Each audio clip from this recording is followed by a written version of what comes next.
Welcome to The Mystery of Life. I'm Jo. And I'm Jonny. And today we're asking, would you live in a murder house? Volume 2. Brand new episode, same name as our very, very first episode, because our podcast is 2 years old. We're a toddler. We're officially in the terrible twos. Yeah. Well, let's hope not. I mean, we did take a rather long break. However, we are officially 2 years old. Birthday doesn't change. And I thought it'd be fun if we kind of revisited the one where it all began. So we'll do different murder houses. And I think it's interesting to see, like, how different we are now. Especially there are some people that have only just started listening, like from our new listeners. Okay, so let's do this. I'm not going to tell you too much about the crimes that happened in these houses. Some of these we might have already covered, some we might cover soon, but this is really about the house for the most part.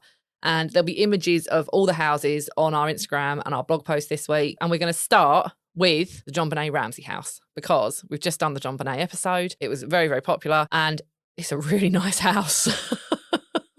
It is. I don't like it, but it is a nice house. So, yeah, you've got pictures there. So what don't you like about it? Because I thought you'd like this. It is a 5-bedroom, 8-bath, and it's in Boulder, Colorado. It's triangular, isn't it? It's got too many triangles for you. Yeah. Okay, well, there's trees surrounding it and a gate. It's in an affluent area of Boulder.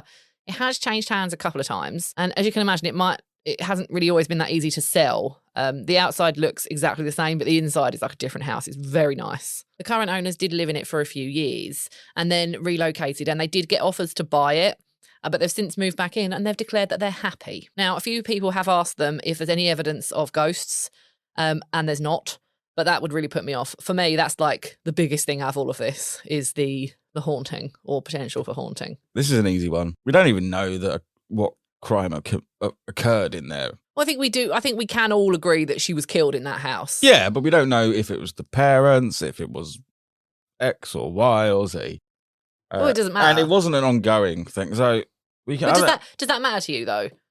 Yeah, because we know that she I'd be died way in that more house. Why does it reassured. matter if somebody else killed her? Well, I'd be way more reassured if her parents killed her than if someone else did. Yeah, but we don't have a small child, and this was 30-odd years ago, so I don't think, and nothing else has happened there. Yeah, but it means someone was able to get in and murder a small child without waking anyone. I question the security of this house based on that. The basement is now a massive open plan family room, and whilst it is very nice, I find that difficult to get past because it's one thing to live in a house where somebody died, but like, I don't know, I can't imagine just like sitting on the sofa and being like, there was once a body under where I'm sitting. Well, I don't think like that. I mean, well, yeah, but yeah, the psychology of living in a house like this you must have to be very like strong-minded to get past that. Yeah, I mean, but I could do it easily. Not for that house. That's just a matter of taste. But... Well, in 2004, it was bought for $1 million. The Ramseys bought it for $500K in 1991 and sold it for $650K 2 years after the murder. So, like, it's not struggling. No. A lot of house for the money as well. Well, I do think it's nice. It's in a nice area. I like the fact that it's gated.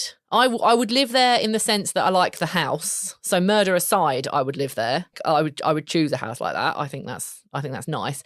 The only other thing is there is a bit of a theme with most of these, some more than others, which we'll go into, and that's kind of morbid tourism. Like, I don't want people outside my house. No, I can't imagine this gets a huge amount of morbid tourism. Not huge, but like apparently people do like come by and take photos and stuff, which I don't particularly enjoy, but I like the fact that it's gated. So if they want to stand outside my gate and take photos, like whatever I'm doing, there's trees, they can't really see in other than what you see in that photo. Yeah, that's which what shows the sprinklers trees. are for, isn't it?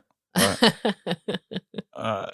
I would be more worried in a more high profile sort of like your Ted Bundy's type, your more fanatical ones. But with this, I think it'd be a bearable amount. And well, it's nice to tell someone to fuck off every once in a while. They did try the whole changing the house number thing, but like, does that ever work? Because even if it confuses you momentarily, you know what the house looks like before you get there, and you're like, oh, there's number 1, there's number 3, there's number 9, there's number 5. Like, surely you're gonna be like, hang on, like you're gonna figure it out. Yeah, you'd work it out quite quickly. All right, next. Okay, well, would you live there then? No. No. Just don't want to. You just don't like the house? No. But if you liked the house, the murder doesn't bother you? No. Okay. It's pretty much the theme that's going to run through this. Would I live there? Maybe. I'm not wholly against it, mostly because it happened in the basement, and I think I could probably get past that. Next one, yes. Just yes. Okay, so the next one is the Gary Ruby house. Now, you might not have heard of some of this story. I sort of knew about it, but not on a huge level. It's actually fairly recent. I've got no immediate plans to cover the case. So briefly, I'll tell you that it was 73-year-old Gary Ruby. He lived in Honolulu. The house is beautiful. It is 3-bed, 3-bath in a gated community. And you've got the image there, haven't you? It's sort of like almost on its own little hill. It's somewhere you'd pay to go on holiday, like good money. It's right on the beach. You've got that panoramic glass. That is a bit of me, that is. Yeah, it is really nice. And I like the fact that it's big, but not so big. Like, I'd be threatened by like a 10-bedroom house. Do you know what I mean? I'm going to go on record as saying that they could have sacrificed 100 million virgins and I'd still want to live in this. Oh, really? I really like this. This is like this is me all over. This is like retirement me all over. Yeah, everything about this me. It's open plan but private. It's perfect. Earlier this year in March, Gary's brother asked police to do a welfare check because he hadn't heard from Gary for a while. And Gary's body was found encased in the bathtub in cement with coffee grounds and insects. The coffee grounds were supposed to move away from the smell. They're supposed to help with that. And the insects are supposed to eat the body? Maybe. His 23-year-old boyfriend, Juan Barron, is thought to be responsible. He forged documents to try and claim the house and Gary's flashy Audi as his. Okay. So how did he kill him? Is that clear? He was strangled. Oh, yeah. Not even a stain. But fine. I don't like the fact that he was like left in the bathtub. I'd get a new bathroom. Fuck that. But yeah, no, they could be wheeling the body out as I moved in for all I cared. I mean, part of his defence was that he couldn't speak English, even though he spoke perfect English at the house when people were investigating. And he also tried to escape from the LAPD in the interrogation room. There's like a video of him moving panels to try and get into the wall. So like this guy was not smart. I don't know that I'd be all that concerned about him coming back for the house. Like he obviously targeted the man rather than... Yeah, if I was in my 80s and homosexual, I'd be more worried. But then I'd just avoid him. I'd find the next sugar. If you're the sugar daddy, what are they? I don't know. I don't know. Well, anyway, I'd find the next young person to rip me off and steal all my money. Well, the house actually sold for more than the asking price. It was put up for sale in April, and in September it sold for just over $2.5 million. So clearly, like you, it didn't really put anybody off. No, it wasn't horrific. Like that was, yeah. Apart from a new bathroom because there's concrete everywhere. Apparently, some people did question the danger, saying they wanted to know the killer was behind bars first. This was supposed to have gone to trial in August, but there's not a lot of information on it. I think it's still all developing, and I'll put some of that in the blog. No, it's nothing to do with that. I can see their concerns because he tried to palm it off as his own, and he was like trying to forge it and that. But equally, I don't think he's going to try again because he's, you know, that'd be really stupid to try and try at the same house the same thing. Like it's just not going to work. So you have to invite him in first. He's a bit like a vampire, this dude. But I mean, I think I agree with you here. I think I could get past it, given that it wasn't like a serial killer. It was very clearly he had a reason. Now, bear in mind, when we talk about any of this, all of this is horrible. Obviously, you don't want anyone to die. Of course, you don't. But I do think there's levels to it. There is, and we're gonna have to suspend our offence for the purpose of comedy a little bit here. Like we can't no, but like just to say the death of everyone we're talking about here. No, but that's why we've said it once. Like that's the thing. This doesn't mean that I don't care about the fact that he died, but whether or not I would live there, yes, I think I could move past it. Some of these I don't know why you've chosen. Don't skip forward. We'll do I'm one on the house next at a time. one. The next one should be the Peterson house. We're referring to Michael and Kathleen Peterson, which I'm going to hand over to Jonny because he is quite invested in this crime and has watched many a documentary. And I actually haven't really followed this one. It might surprise some of you to know. And I will confirm now that we will be doing a future episode on this. So it'll be a very brief summary and I'm going to hand the reins over to you. Okay, thank you very much. Okay, so on December 2001, Michael Peterson calls the police and reports his wife, Kathleen, has fallen down the stairs. Okay. I think I probably did know that. I know a brief. Yeah, they turn up, and I don't know why, but pretty much immediately the police decide this is a murder. There's no real, as we hear a lot, like once they've made their mind up, all other routes, they just don't bother really investigating properly. Long story short, he was convicted of the murder after one of the lengthiest he was out on bail for years as they try and sort this out, and he was convicted. And it's controversial because there's people like me that don't believe for a second it was murder, and there's people that militant on both sides arguing he did it, he didn't, and things like that. So potentially it's a bit controversial to really call this a murder house at all, because she may not have even been murdered in that house. No, it might be an accident house. Well, that's an interesting point, actually, because obviously lots of people die in houses and you wouldn't declare it normally. If I fell down the stairs and died here and you had to move and sell the house, you wouldn't even really think to. No. Or if I died of natural causes, is what I'm getting at, in the house. Yeah, no, like most houses will have had someone die in them. Yeah. Probably someone died during the construction of a lot of them. I did hear a theory that apparently wasn't in the Netflix documentary that I found hilarious, which I'll go into when we do the episode. But some people think it was an owl. I think you're going to have a hard time prosecuting that owl. I wonder if the owl is still alive. Maybe. All these years later. Anyway, the house. Yeah. Is beautiful. It's in the Forest Hills neighborhood of North Carolina. I feel like I'm doxing them a little bit there. It's huge. It's got 3 acres of land. It's gated. It looks like an inn that you'd stay in for a holiday. It's got a pool. And it's like one of those places that on the inside, it's not like pristine and show homey. It was very homey when you see it in the documentary. And I like that. It looked like somewhere you could I think seeing it lived in made it all the better. Yeah.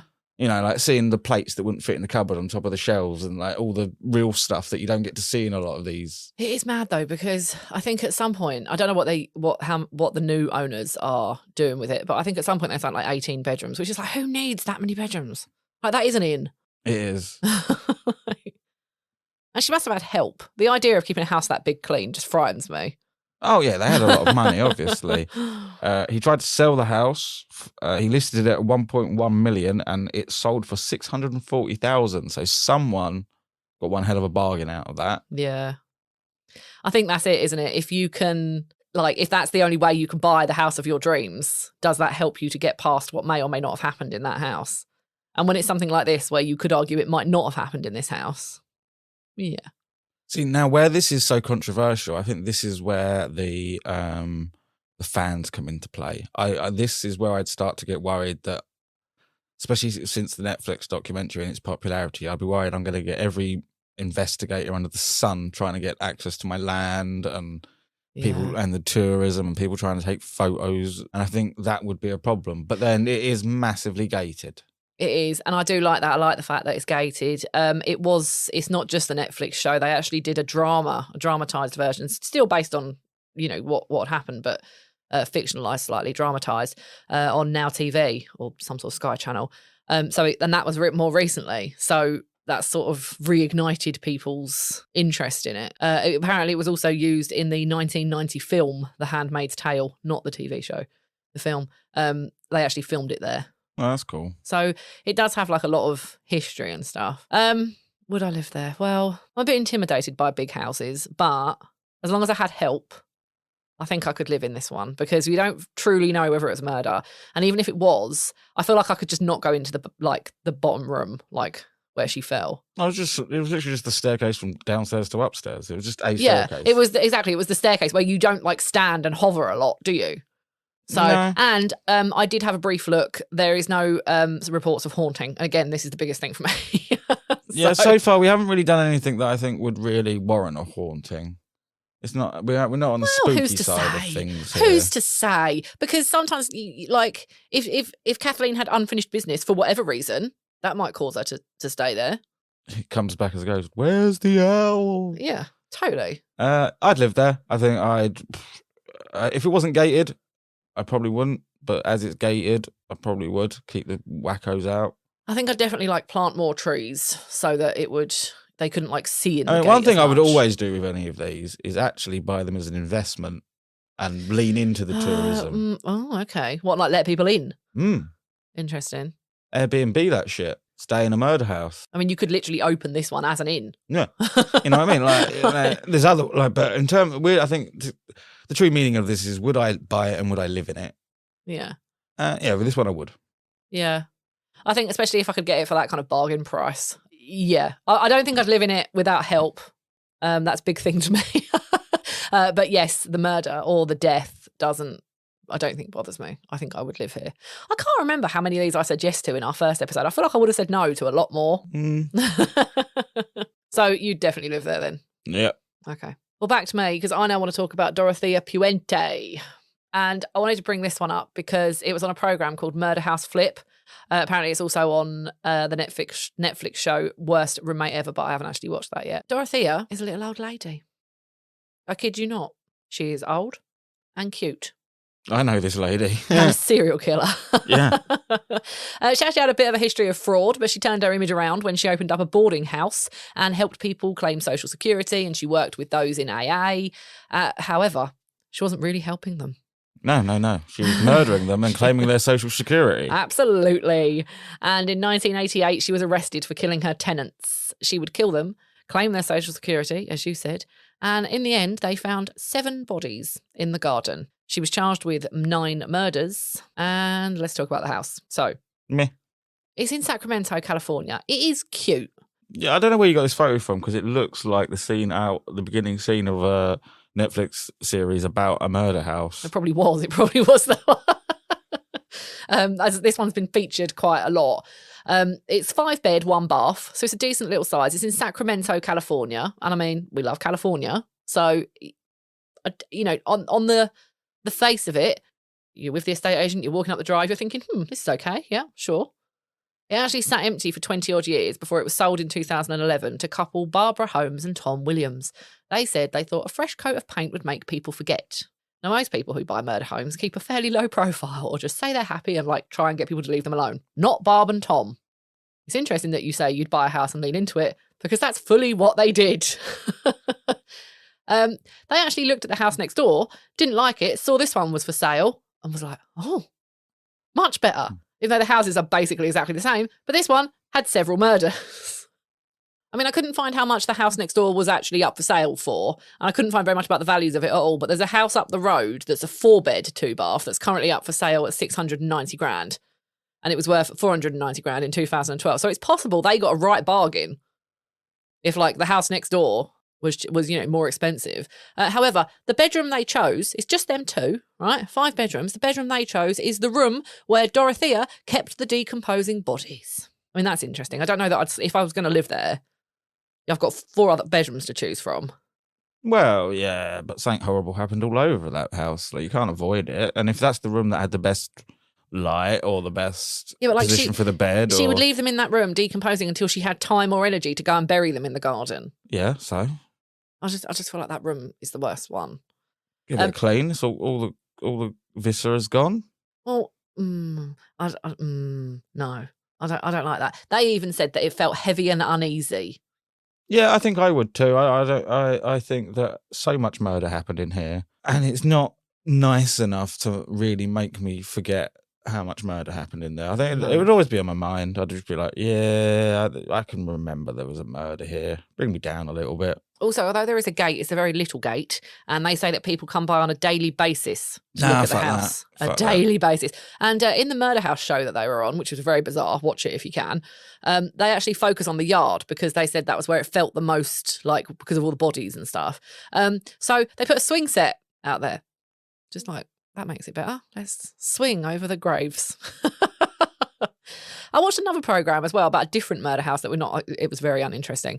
But one thing he did say that was interesting is that they had problems with subsidence because of the bodies and the way that it had decomposed, and the ground was really soft, and they obviously had to dig a very, very big hole and then fill it in when they found the bodies. So I wonder if this house too will also have similar problems over the years. Yeah, you get gaps because the body, first it expands, then it decomposes, and you're left with a massive hole that can cause quite a lot of issues. Yeah. So just from a practical side, having them buried in the garden is not helpful. The show's all right. It's kind of a car crash. You kind of can't stop watching it. For me, it's the fact that they were left to rot in the house, and then the fact that they were buried there that I really struggle with. I don't think I could live in this one. No, I don't think it's nice enough to warrant getting past anything. I'd just move on to the next house. It's just a pretty generic house, And I think this is the house that's going to be haunted.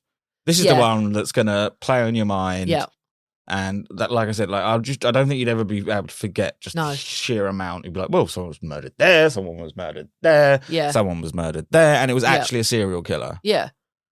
It's just got so much like bad juju. I can't get past that. And also, I think even if it was a lot nicer, it's not a bad house. Even if it was a lot nicer, I don't think I could get past that. I don't know what it would take. I don't think I could live there. No.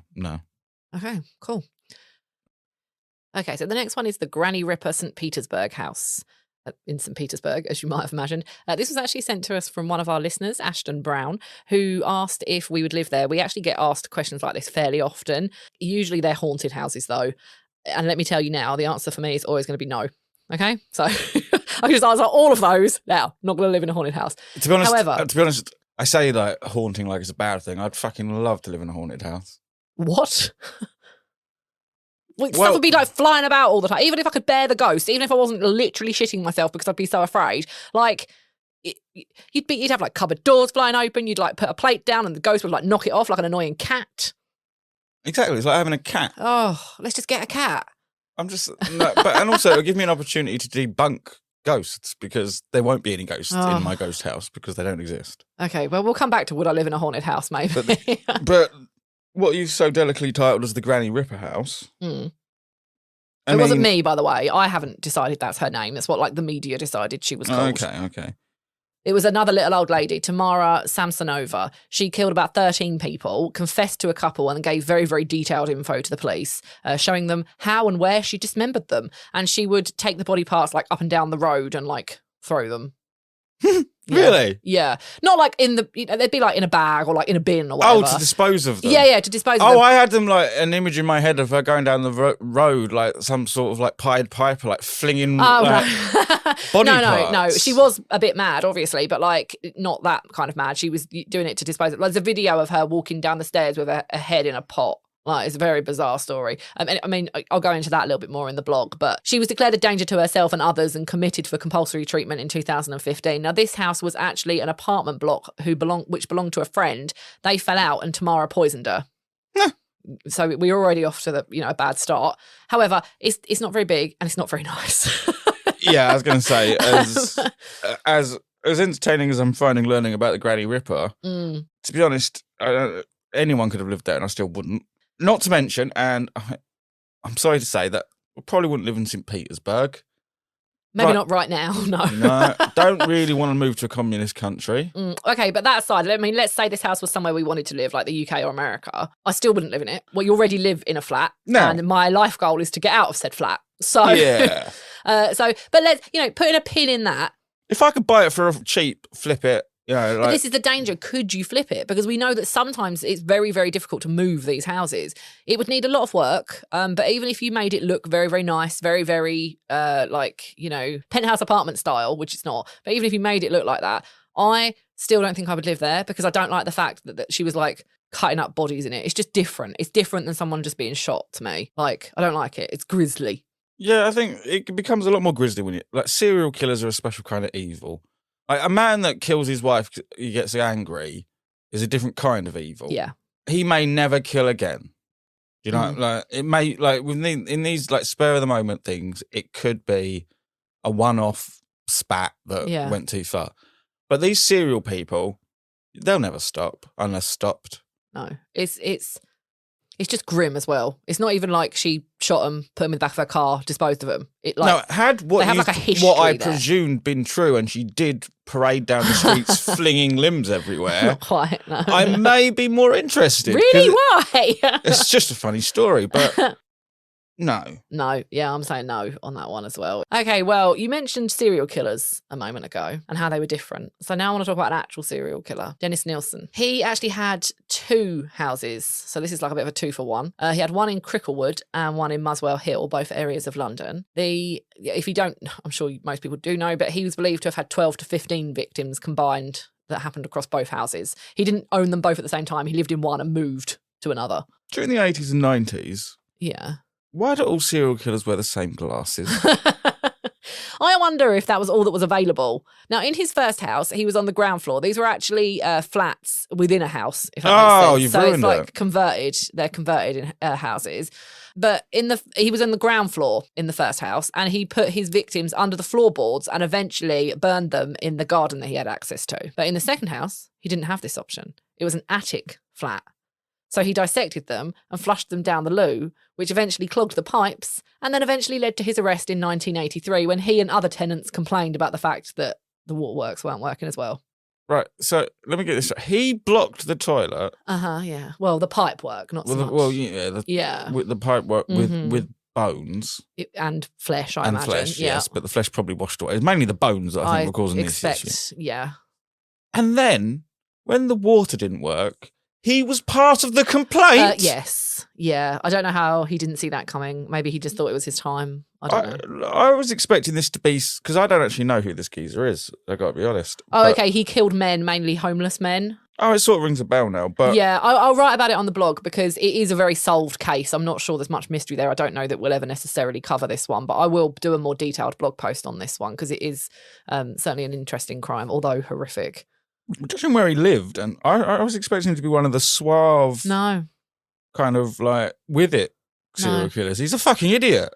Who the fuck thinks that... Like, where does he think that body's going to go? Especially because he mostly got away with it. Like, he was up to potentially 15 victims, between 12 and 15. So let's say even victim 12. If you've got away with 11 murders, or 12 murders, no one's looking for you. You've moved away from the other house. No one thought it was you. No one's looking for these men. But then you decide that the best method is to clog up your pipework. It doesn't trigger in your mind that you might be responsible for that. I mean, I'm lazy, but even I would probably do a little bit more. I'm disappointed in him. I don't think he deserves his glasses. Take him off of it. He hasn't earned those glasses in that fringe. They've both been sold a couple of times, both houses, and they've both actually made a profit, although both are lower than the market value when they were sold. And of course, living in London, you only have to drop it a little bit and you're back to normal house price. So it's still not a bargain by any stretch. It's just a bargain for London. And it's not like these are in the ends. Like Muswell Hill and Cricklewood are extremely nice areas of North London, isn't it? The couple who bought the Cricklewood house actually said that when they went there with the estate agent, they didn't know about the history, but the estate agent said that he felt that they needed to go away and Google the history, and then they bought it anyway. That's quite a nice way of putting it. Yeah. It's probably an awkward conversation to have, but you could say you might want to look at the history at the end, and then it's all up to them, isn't it? As houses, I'd live in them. But even the pictures with the flats now, they have done a really good job. They are very like high end. I would live in the attic one in the sense that of like the fact that it's an attic flat. However, I actually wouldn't live there because I find, and I'm sure they replaced the pipes, right? But I just feel like there was death everywhere. He was cutting them up. He was flushing them down the toilet. Everywhere in that house, there's death. And I don't think I could get past that. The same goes for the first house, putting them under the floorboards. I feel like I'd need to have a good look before I moved in. And I don't like the fact that they were like burned in the garden. Like for me, there's just too much bad juju all around like both of those houses. I couldn't live there for that reason, not because of anything else. I think because we now know he's an idiot, I would be worried that they didn't find them all. That there was still like one body. Like I'm going to be putting up a TV one day and drilling into someone's skull, and then that's the whole. Because like I said in the original episode, like one of my main things was if it's going to cause me extra stress, I don't want to deal with it. Like if I'm going to be like digging the garden and find a fucking human bone, and then that pain. That was the Herb Baumeister one, wasn't it? Where they had hundreds of bones, and that was such a large property as well. You have to wonder if they found them all. So I agree with that. But don't you think that a flat like this, someone would have like in the garden though, more. Like the wall, you could have replastered. I presume they've checked, but it would be on my mind that they hadn't. Yeah. So every bit of DIY. Yeah, I get that. I wouldn't like that. Or every bit of gardening or anything, I'd just be like strong like rain. I'd be like, oh god, they're going to recover a body, and then and it's not the gruesome part of it. It is literally I just don't want to deal with it. Yeah. No, I just want to get on with my life. I don't want to be a part of a police investigation. Thank you very much. They've done a good job with these. They're both nice, but I would not live there. No. Nope, not in either of them. I feel like there's something we used to do in journalism back in the day that we don't do anymore, and that's take a picture of a police officer stood by the house. Do you know, you're right. I'll keep an eye out for that in current journalism. Yes, I think you're right. Just like put like here's the location. And he's like looking up at something or looking down at something. Yeah, or it's bit of usually a paper sole or policeman whose job it is to stand there. Yeah. And he's got like a bunch of journalists taking photos of him. Okay, well, the next one is going to be quite brief because it is quite brief, but I had to bring this up because I think you'll love this 15th floor apartment in Sydney. This is the Lisa Harnham apartment. And in 2011, Lisa Harnham was thrown from the balcony of this 15th floor apartment.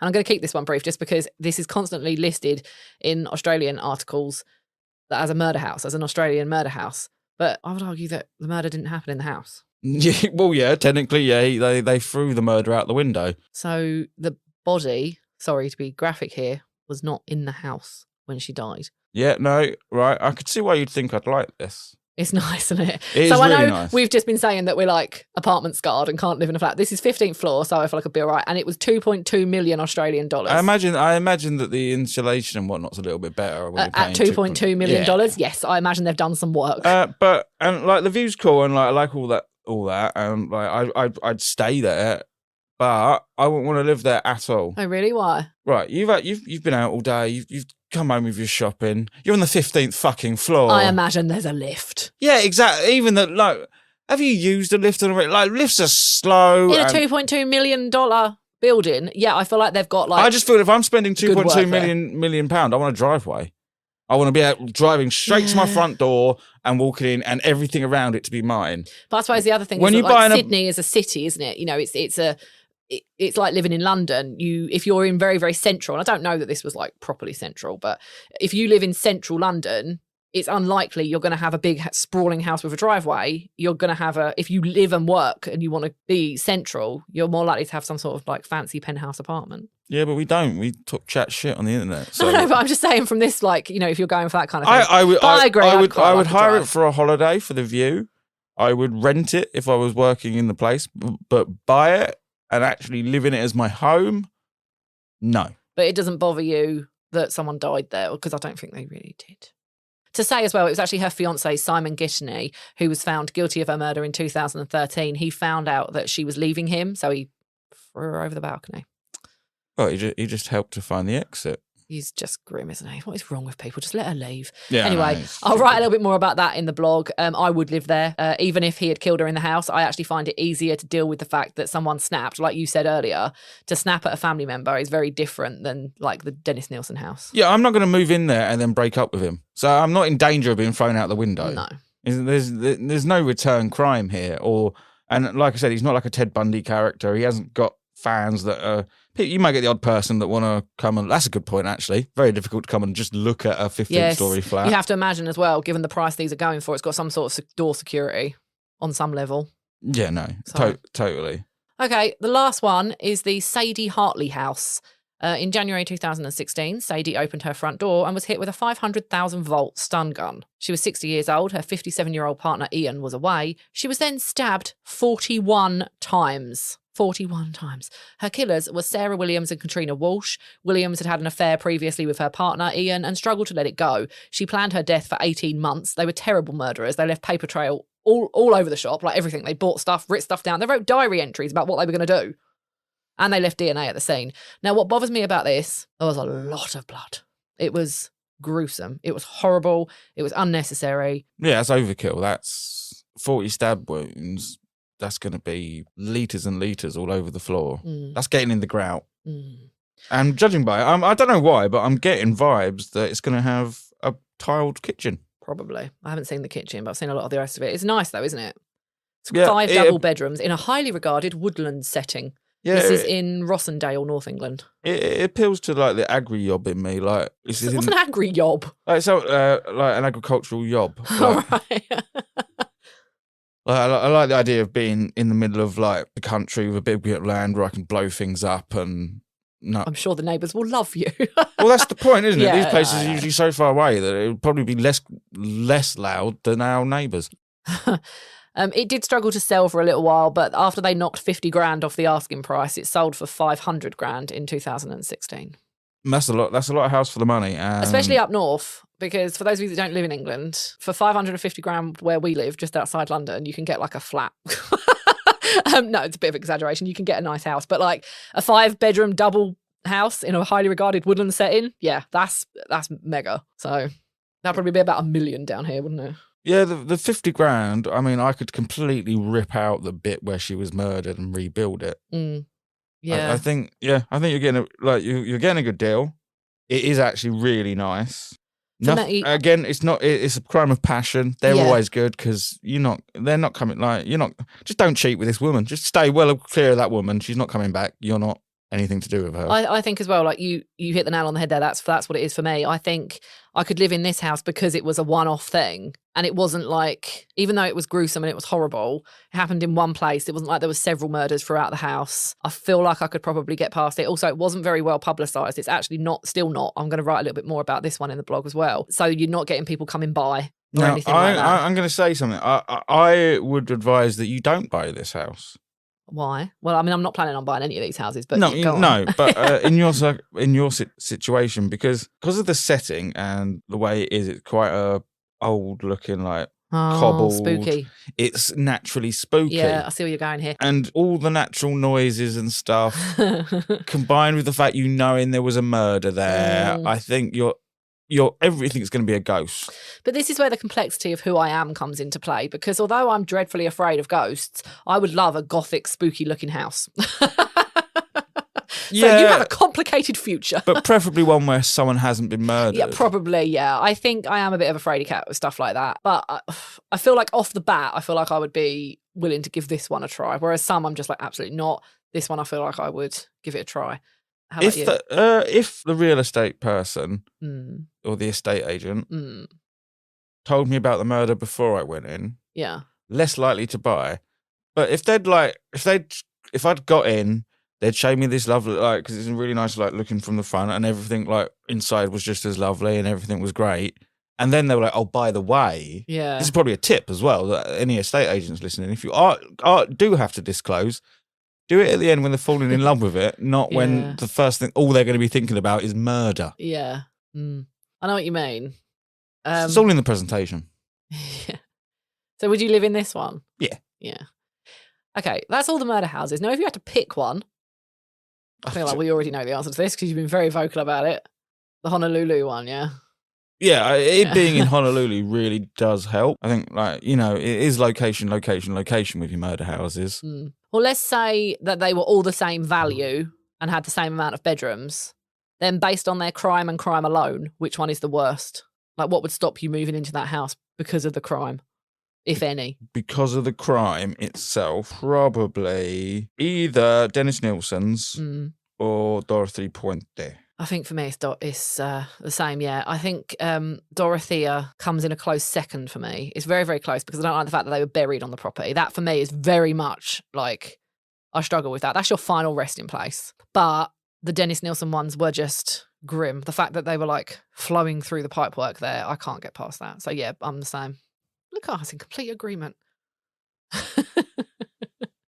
So I will write in a bit more detail, as I say, about all the crimes that we've spoken about and give pictures of all the house on the blog, which you can find at mysteryoflifepodcast.co.uk. You can follow us on Instagram at the Mystery of Life Pod. And I just want to say thank you to everyone who has supported us this year, because this will be our last episode for 2022, although we will be back next Wednesday as normal. So it sounds very dramatic, but it's really only another week and we'll be back. But we have so much more planned for next year. Just keep listening. There is a link in the show notes still to our Buy Us a Coffee page if you want to give us a one-time show donation. No pressure. We are free to listen. We are going to stay free to listen, at least for now. But it'd be great if we can cut down on work next year so I can bring you more stuff. And Estella will be back soon. We've got some Estella news and Estella stories for you. And we'll be on location a little bit more. But I think we've found our people. I agree. And I just want to say thank you for every listen. It really does mean a lot to us. Yeah, it does. It means the world to us. So I hope you've had a great 2022. Hope you have an even greater 2023. And we'll see you on Wednesday. Bye. Bye.